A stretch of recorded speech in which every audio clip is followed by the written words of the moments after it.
hidup kami Tuhan. Terima kasih Tuhan, Kau pimpin jalannya acara dari awal hingga akhir Tuhan. Setiap pujian, setiap penyembahan yang kami naikkan Tuhan, itu hanya untuk kemuliaan nama-Mu Tuhan. Biar itu keluar dari hati kami yang paling dalam Tuhan. Dan ketika khotbah-khotbah disampaikan Tuhan, firman Tuhan disampaikan Tuhan, biar itu menjadi rema buat kami Tuhan, buat anak-anak-Mu di tempat ini Tuhan, yang menguatkan kami Tuhan. Terima kasih Tuhan. Segala acara kami serahkan dalam tangan-Mu Tuhan. Hanya di dalam nama Yesus, dan setiap orang yang ingin merayakan kemenangan dari Tuhan katakan amin. Amin. Berikan kemuliaan bagi Tuhan kita. Haleluya. Kita mau lebih dalam lagi untuk masuk dalam hadirat Tuhan. Sudah siap Bapak Ibu, saudara semua? Amin. Saya minta balik berdiri. Amin. Pujilah setiap kami Tuhan. Cobalah setiap kami Tuhan. Selidiki batin kami dan hati kami. Mata kami selalu tertuju kepadamu Tuhan Yesus. Haleluya Yesus. Pujilah aku Tuhan. Cobalah aku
Kita dengar dari pulau dan benua, terdengar pujian bagi Allah kita.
Kami mau puji nama-Mu Tuhan, Raja di atas segala raja, Tuhan di atas hidup kami. Haleluya, haleluya, haleluya. Mari jemaat Tuhan, saya undang kita bangkit berdiri bersama-sama. Kita mau naikkan pujian ini. Kami mau sembah Engkau Tuhan, kami mau sembah Engkau Tuhan. Sembah dan puji Dia. Sembah dan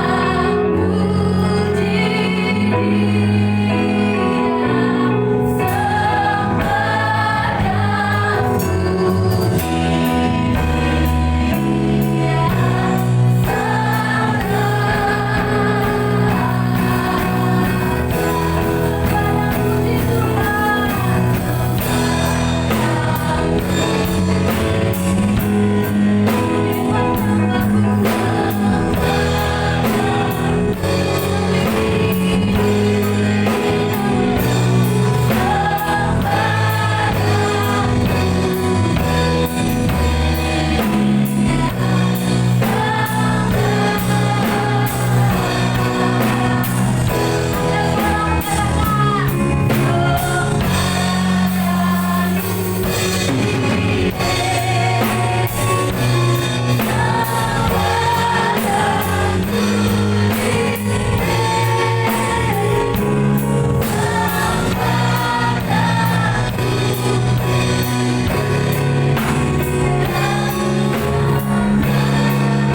Haleluya, segala kemuliaan kepada Tuhan.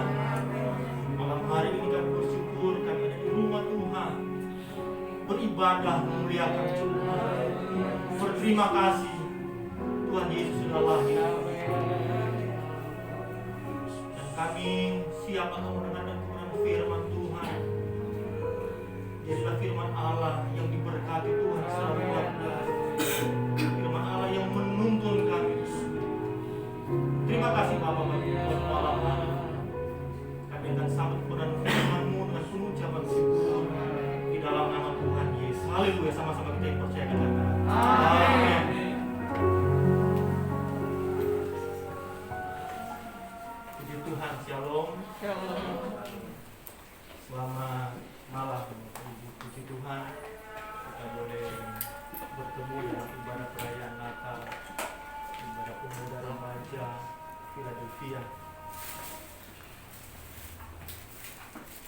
beberapa hari yang lalu saya kunjungi pimpinan pemuda untuk bisa melayani pada malam hari ini. Awalnya saya menolak, jangan. Belum terbiasa dengan pelayanan Natal, Bapak Ibu. Ibu udah bilang, masih bisa 5 hari Pak, masih ada 5 hari. Haleluya. Suara Pak Dedi, ayo Pak Michael bisa. Masih nggak usah menolak. Pas dengar suara Eyang saya langsung angkat tangan. Yang menyerah saya kalau sudah ada Eyang. Puji Tuhan. Setelah saya oke, setuju. Wah, saya mau ngomong apa ya ini? Puji Tuhan. Biar Tuhan yang memberikan hikmat dan kita semua pada malam hari ini diberkati oleh Tuhan. Kita akan dengar berita Natal. Kita sama-sama buka dalam Lukas 2 ayat 1 sampai ke 7.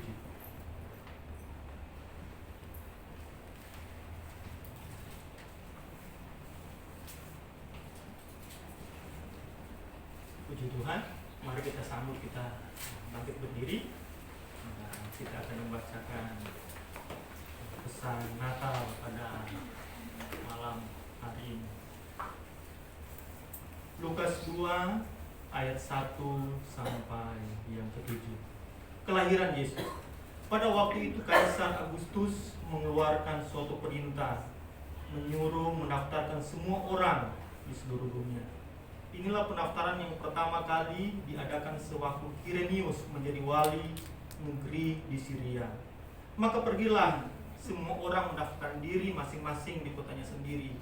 Demikian juga Yusuf pergi dari kota Nazaret di Galilea ke Yudea, ke kota Daud yang bernama Bethlehem, karena ia berasal dari keluarga dan keturunan Daud, supaya didaftarkan bersama-sama dengan Maria, tunangannya yang sedang mengandung.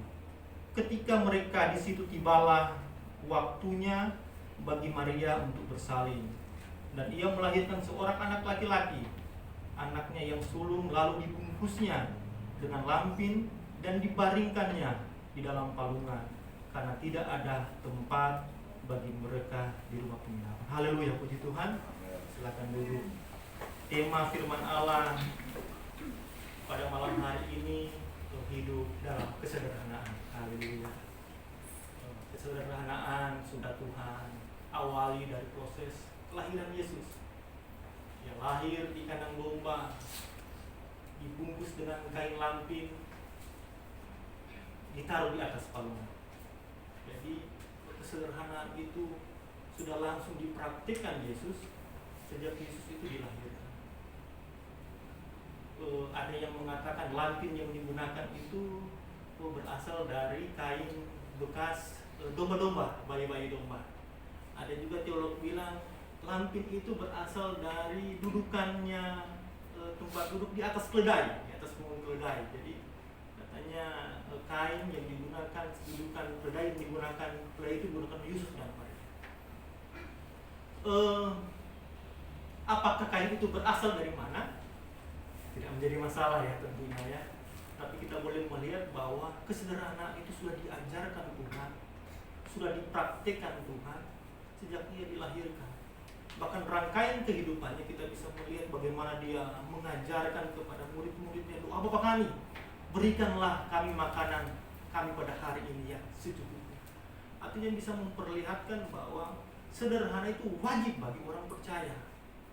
Tapi di saat-saat ini kesederhanaan itu menjadi barang langka, sesuatu yang mahal. Orang percaya berlomba-lomba, berusaha keras, menunjukkan hidup kemewahan, menunjukkan identitasnya, seperti ingin mendapatkan pengakuan.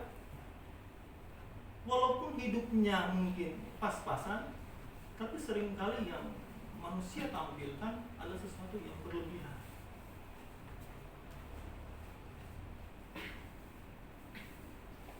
Itulah karakter manusia, ingin dipuji. Haleluya. Kalau anak-anak sekarang, bukan anak-anak yang mungkin remaja ya, kalau ditanya cita-cita jadi apa? Menjadi YouTuber. Karena di media, di TV diperlihatkan bagaimana YouTuber itu orang-orang kaya. Jadi anak-anak remaja pun ingin menjadi kaya dari sejak dia masih muda.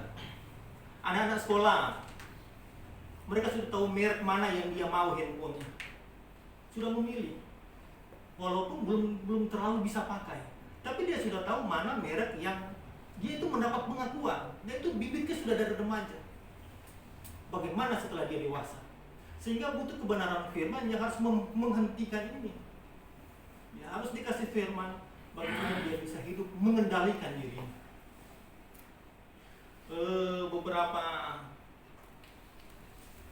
Mungkin beberapa minggu yang lalu ya, tiba-tiba TV diramaikan penangkapan ya, oleh KPK 2 menteri secara berturut-turut. Yang satu menteri KKP, beberapa hari kemudian disusul menteri Mensos. Menteri KKP ini membelanjakan uang hasil korupsi di Amerika barang mewah, merek Rolex, tas yang mahal, hasil korupsi. Begitu juga Mensos berikutnya, hasil korupsi. Apakah gaji menteri tidak cukup, Bapak Ibu? Apalagi sebelum jadi menteri, mereka berdua ini anggota dewan. Apalagi yang Mensos ini sejak lahir sudah orang kaya, karena dia lahir dari keluarga pengusaha. Yang Mensos orang tuanya orang tuanya punya pabrik oli terkenal bermerek terkenal di Indonesia. Tapi masih melakukan hal-hal yang bertentangan dengan kebenaran firman Allah. Mau hidup tampil mewah sehingga ada istilah hedonisme, menjadikan kemewahan itu sebagai gaya hidupnya. Dan manusia punya kecenderungan memang, punya kelemahan, punya kecenderungan untuk hidup seperti itu. Sehingga harus dikendalikan. Nah, apa sih sifat karakter dasar manusia sehingga dia mau melakukan apa saja untuk mendapatkan kemewahan itu? Yang pertama adalah sifat karakter orang yang tidak pernah merasa cukup. Karakter ini sudah ada sejak dari zaman perjanjian lama. Kita ingat waktu perjalanan bangsa Israel keluar dari tanah Mesir, diperintahkan Tuhan, ambillah mana secukupnya. Tapi masih banyak yang mengambil melebihi kebutuhan. Padahal bangsa Israel sudah mendapatkan, melihat sendiri bagaimana mujizat Allah terjadi dalam perjalanan mereka keluar dari bangsa Mesir. Tapi seperti mempunyai kekhawatiran bahwa Tuhan tidak bisa mencukupkan kebutuhan mereka. Waktu menyeberang laut Teberau, ada mujizat di sana. Air yang pahit dijadikan manis. Ada tiang awan di siang hari. Ada tiang api di waktu malam supaya ada penerangan di malam hari. Mereka menikmati penyertaan Tuhan. Mereka menikmati mujizat-mujizat Allah, tetapi seperti tidak merasa cukup. Mereka minta mana dikasih mana, minta daging dikasih puyuh sama Tuhan, diturunkan dari langit. Ada syaratnya, ambillah secukupnya sesuai dengan kebutuhan masing-masing. Tapi dasar manusia, Bapak Ibu, tidak punya merasa cukup, maunya lebih. Itulah karakter manusia yang pertama. Kalau pengalaman, saya sering mengalami. Kalau saya di toko aki, saya punya toko aki, sering dapat laporan sama karyawan yang jaga, Pak, tadi ada yang meminta dilebihin. Nah, gitu ya. Jadi biasanya misalnya harganya sekian, maunya dilebihin di nota supaya kan dia mau klaim ke kantornya. Biasanya kan begitu dia dapat. Padahal mobilnya itu mobil mewah, Bapak Ibu. Sering saya lihat sendiri bahkan mobil mewah. Kalau mobil dinas, mobil mewah, orang ini sudah punya jabatan, gajinya pasti sudah tinggi, punya jabatan yang tinggi, dikasih fasilitas kendaraan yang baik oleh perusahaan, tapi tidak merasa cukup. Mau mengambil, mau mencuri, walaupun mungkin dia tambah di nota 100.000, mungkin juga paling mungkin 500.000 atau bahkan 50.000 karena sudah terlalu mahal, sudah dicurigai. Tapi sekecil apapun, kalau orang yang tidak pernah merasa cukup, dia bisa mengambil peluang sekecil apapun untuk mendapatkan keuntungan. Itu karakter manusia kalau dia tidak pernah merasa cukup dalam hidupnya. Yang kedua, karakter manusia biasanya adalah menjadikan uang sebagai segala-galanya. Dia bisa melakukan apa saja karena uang. Bahkan kita ingat Yudas, Bapak Ibu, pemuda remaja, murid Yesus, dia menjual Yesus hanya karena uang. Setiap hari dengar firman, selalu bersama-sama dengan Yesus, melihat mujizat-mujizat Yesus, tapi menjual Yesus karena uang. Itu yang dekat dengan Tuhan. Bagaimana kalau yang jauh daripada Tuhan? Jadi orang yang dengar firman pun dekat dengan Tuhan, bukan berarti dia tidak ada peluang untuk melakukan hal-hal yang tidak berkenan kepada Tuhan. Bisa lepas kontrolnya, walaupun dekat dengan Tuhan. Mungkin Bapak Ibu pernah ada dengar peristiwa.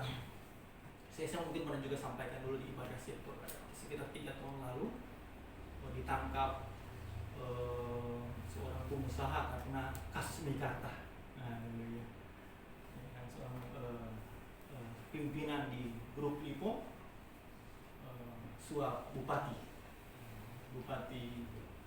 Kabupaten Bekasi. Siapakah dia? Terkenal langsung di medsos karena seorang gembala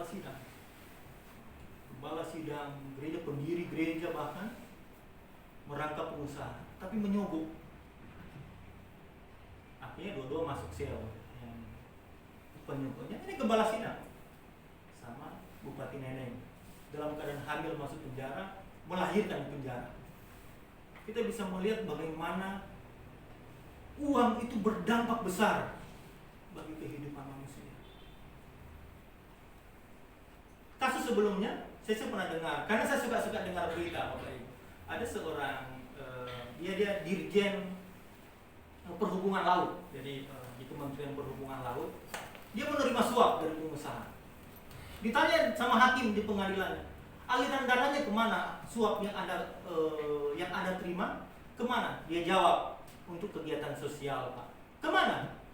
Menyumbang pembangunan gereja, menyumbang panti asuhan. Kelihatan rohani, kelihatan saleh sekali, Bapak Ibu. Tapi ternyata hasil dari kejahatan. Banyak pengusaha yang punya perilaku yang tidak baik dalam bisnisnya. Bahkan seperti bukan rahasia umum, kita mendengar usaha itu kalau tanpa uang pelicin tidak akan maju. Ya betul, memang kalau tanpa uang pelicin sulit. Tapi apakah kita orang Kristen, orang percaya mau melakukan itu? Bahkan ada istilah purchasing tempat basah. Oh, basah sekali. Tapi apakah kita sebagai orang percaya mau melakukan itu? Apakah kita akan ditinggalkan Tuhan kalau kita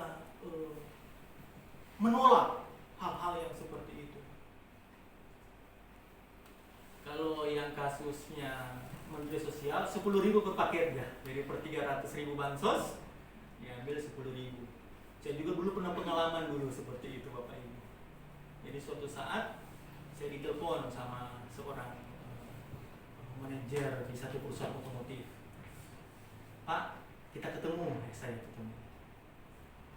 Dia membeli aki di saya untuk beberapa dealer.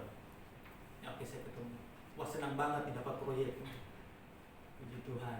Nah, saya pergi ke perusahaan. Dia seorang manajer operasional.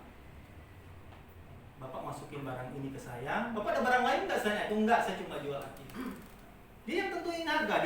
Ternyata harganya dia sudah tahu. Dia sudah tahu berapa sih ambil dari pabrik. Bapak jualnya segini. Nah, setiap barang ini Bapak tambahkan 10.000 buat saya. Jadi di markup. Jadi setiap aki yang saya kasih ke dia, setelah saya dibayar, saya harus mentransfer 10.000 per aki. Sama dengan yang mensos ini, 10.000 per paket. Saya iya waktu itu.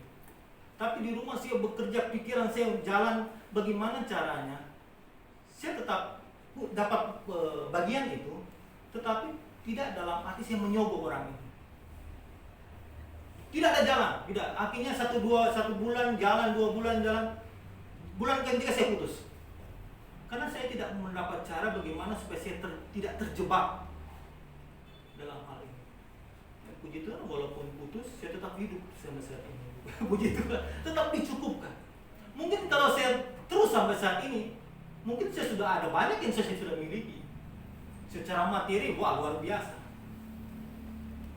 Tapi kita harus berani menolak tawaran-tawaran yang menjebak kita untuk kita bisa keluar dari jalan kebenaran. Banyak orang percaya ya seperti membuat pembelaan, bisa dibilang pembelaan. Anggaplah itu biaya marketing, nah, ya, gitu ya.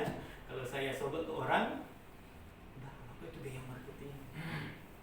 Oh, itu biaya entertain. Kalau istilah perusahaan itu biaya entertain. Itu pembelaan, Bapak Ibu. Berusaha membela diri seperti kita tidak menyimpang. Tapi itu sebenarnya adalah penyimpangan.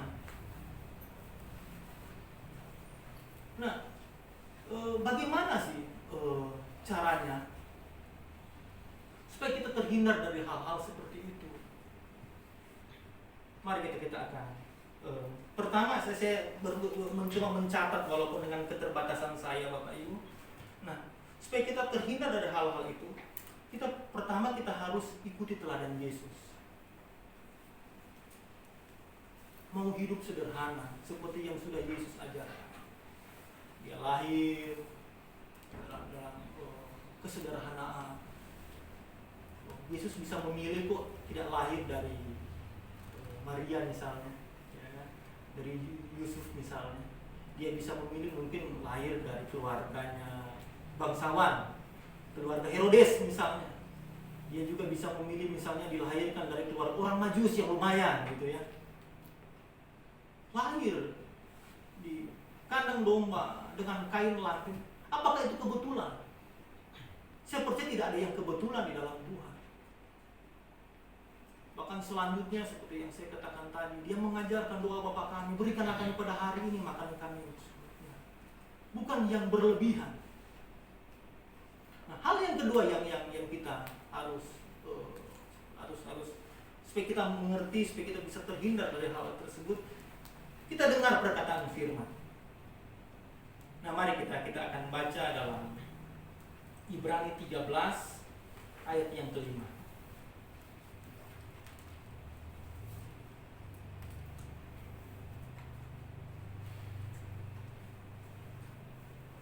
Janganlah kamu menjadi hamba uang, dan cukupkanlah dirimu dengan apa yang ada padamu. Karena Allah telah berfirman, aku sekali-kali tidak akan membiarkan engkau, dan aku sekali-kali tidak akan meninggalkan engkau. Itu firman yang harus kita dengar. Bahkan ada perumpamaan yang Yesus sampaikan sendiri. Bagaimana orang kaya yang bodoh, ya. Dia akan mengumpulkan lumbung-lumbung, tapi Tuhan bilang, kalau saya akan mencabut nyawamu pada malam hari ini. Seperti percuma, seperti akhirnya yang menentukan Tuhan, Bapak Ibu. Kita mengumpulkan barang, orang bilang mati nggak bawa apa-apa, ya memang betul. Mana mati juga tidak bawa apa. Yang penting keselamatan yang menjadi utama.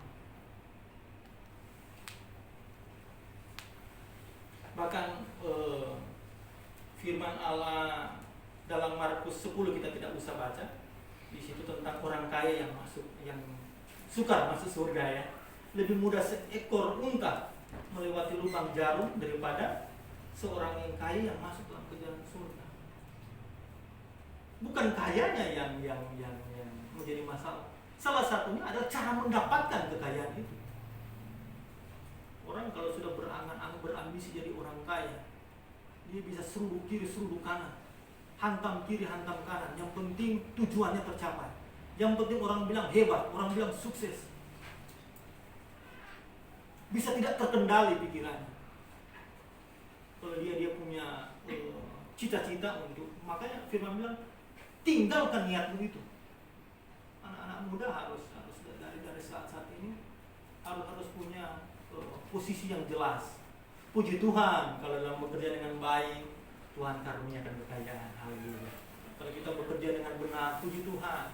Abraham kaya, Ishak, Yakub kaya, Salomo kaya sekali. Siapa lagi? Ayub kaya diberkati Tuhan. Itu adalah karena kasih karunia Tuhan. Bukan sesuatu yang dicari-cari untuk kaya. Berkat yang Tuhan beri. Puji Tuhan. Tapi kalau mendapatkan dengan seruduk kiri, seruduk kanan, menyimpang ke kanan ke kiri, itu yang berbahaya. Keselamatan jauh lebih penting daripada hanya mengejar kemewahan, mengejar materi. Nah, yang ketiga yang kita perlu lakukan adalah kita tetapkan kembali apa sih yang menjadi tujuan hidup kita. Mari kita baca dalam 1 Petrus 3 ayat 3 sampai 4.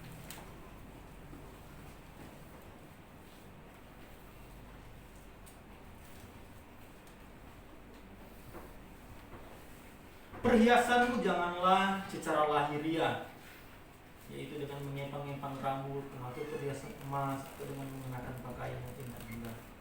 Tetapi perhiasanmu ialah manusia batinia yang tersembunyi dengan perhiasan yang tidak binasa, yang berasal dari roh yang lemah lembut dan tentram, yang sangat berharga di mata Tuhan. Ayat ini bukan berarti tidak boleh pakai perhiasan, tidak Bapak Ibu. Tetapi bukan yang utama. Ketaatan, kekudusan itu yang utama. Penampilan itu bukan yang utama.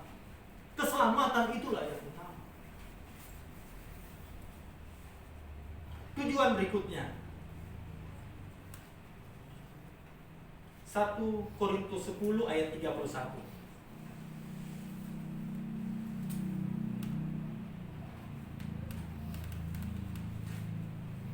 Aku menjawab, jika engkau makan atau jika engkau minum atau jika engkau melakukan sesuatu yang lain, lakukanlah semuanya itu untuk kemuliaan Allah. Tujuan utama manusia hidup adalah untuk memuliakan Allah. Melalui perbuatan, melalui sikap, melalui keintiman kita dengan Tuhan, melalui pengiringan kita kepada Tuhan. Tetapkan kembali tujuan hidup kita. Bahwa tujuan hidup kita, apapun yang kita beri hanya untuk kemuliaan nama Tuhan. Itulah tujuan hidup kita.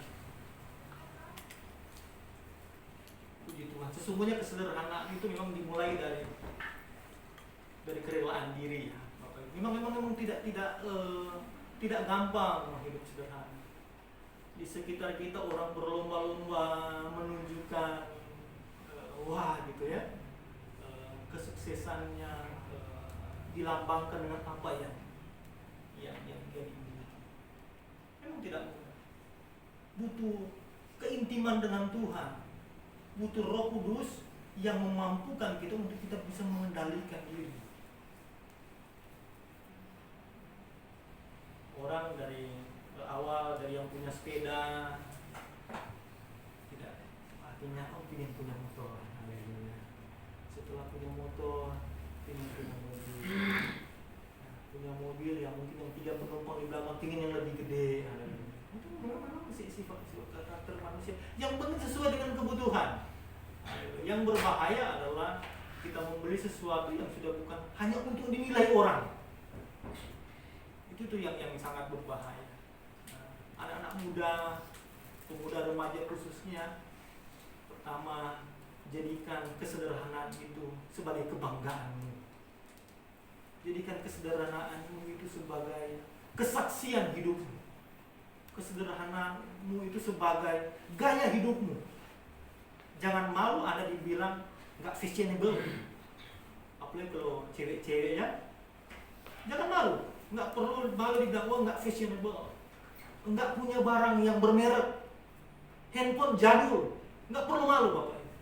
itu tidak membawa kita ke dalam hal-hal yang rohani. Yang perlu adalah sikap ketaatan kita, kesetiaan kita kepada Tuhan. Saya akan mengakhiri renungan firman Allah dalam 1 Timotius 6 ayat 8. Ini ada ayat yang terakhir.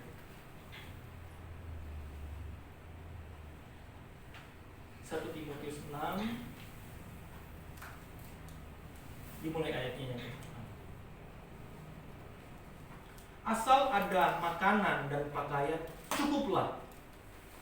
Tetapi mereka yang ingin kaya terjatuh ke dalam pencobaan, ke dalam jerat, dan ke dalam berbagai-bagai nafsu yang hampa dan yang mencelakakan, yang menenggelamkan manusia ke dalam keruntuhan dan kebinasaan.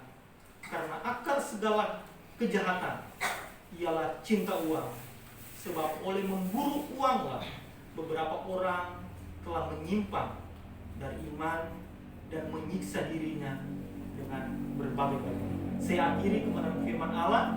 Saya percaya bisa memberkati kita semua yang mendengarkan kebenaran firman Allah malam hari ini.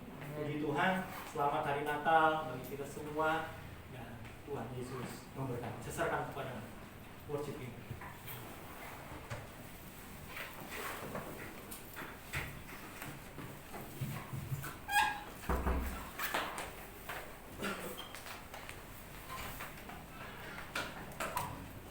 Puji Tuhan.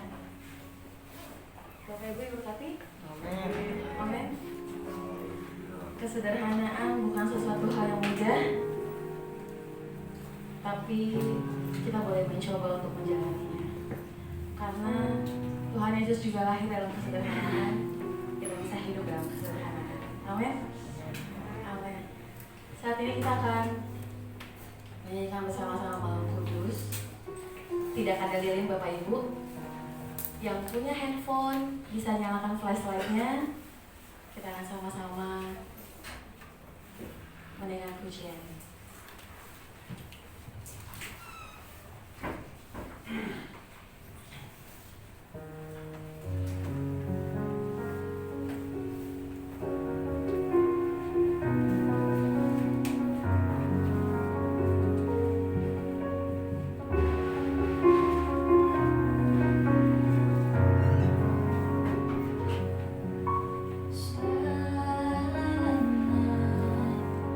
Oh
hadiah yang kita terima sebagai hadiah Natal.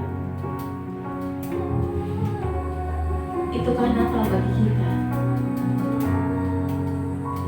Bukan, saudara. Karena besarnya kasih Tuhan, itulah arti Natal yang sesungguhnya. Natal itu berarti Allah sungguh mengasihi setiap kita. Karena Natal itu terjadi ketika kasih itu, Tuhan Yesus yang menjadi manusia dan ada di tengah-tengah setiap kita. Mari kita bangkit berdiri bersama-sama. Kita nyanyikan pujian ini.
Pada malam hari ini ya Tuhan, kami membawa untuk mensyukuri akan apa yang kami sementara jalani di tengah-tengah kehidupan dunia ini. Masa pandemi virus corona yang berjalan hampir setahun ini Tuhan, terkadang membawa kami merasa sulit dan sukar.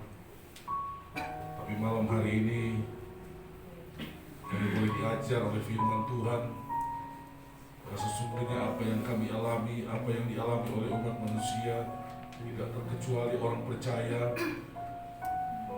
Yesus di masa kecilnya telah mengalami sesuatu yang lebih pahit. Dia dilahirkan di tengah-tengah keadaan yang sulit dan sukar. Dia tidak mendapat kain yang baik, kain yang steril dipersiapkan oleh orang tua untuk membungkus dia. Dia tidak mendapat tempat tidur yang nyaman yang telah disiapkan jauh-jauh hari sebelum dia dilahirkan. Dia boleh menjalani semuanya itu di dalam kehidupannya.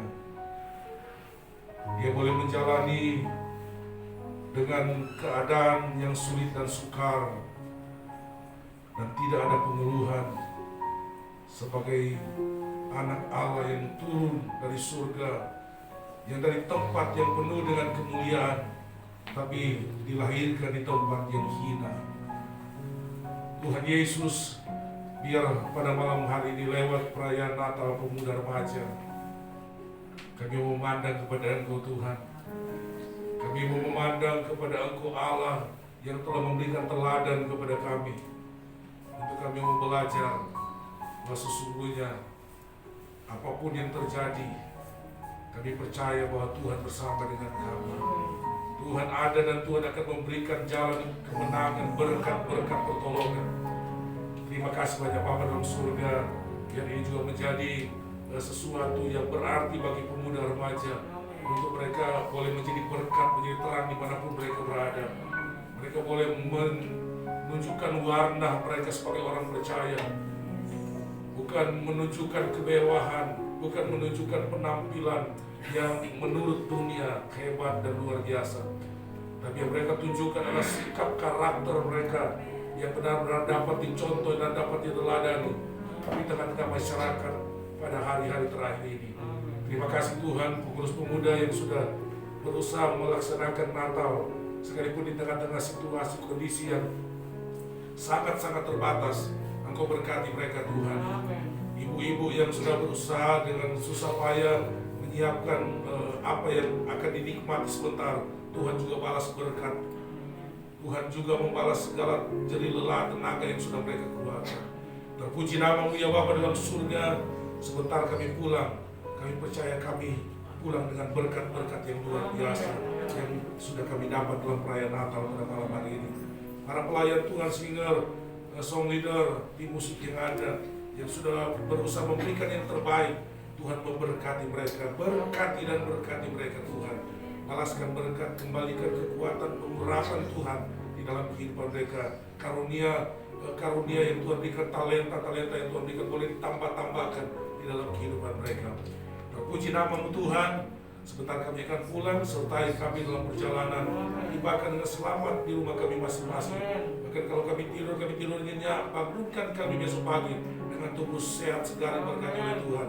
Dan Tuhan Yesus pertemukan kami dalam ibadah raya pada besok pagi Tuhan. Terpuji nama-Mu Tuhan. Dan mari kekasih-kekasih dalam Tuhan, kita mengangkat tangan kita. Terimalah berkat dan anugerah daripada Allah Bapa, cinta kasih di dalam Tuhan Yesus, persekutuan damai sejahtera dari Roh Kudus menyertai dan memberkati kita mulai hari ini sampai Tuhan datang pada kali yang kedua. Di dalam nama Tuhan Yesus Kristus kami berdoa. Haleluya. Amin. Tetap tinggal berdiri Bapak Ibu. Masih ada satu acara lagi. Kita mau sama-sama celebration malam hari ini. Masih sanggup Bapak Ibu? Masih sanggup? Masih sanggup? Haleluya. Kamu boleh dinyalain? Datanglah dan bertahta Tuhan bagi setiap kami.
Tuhan.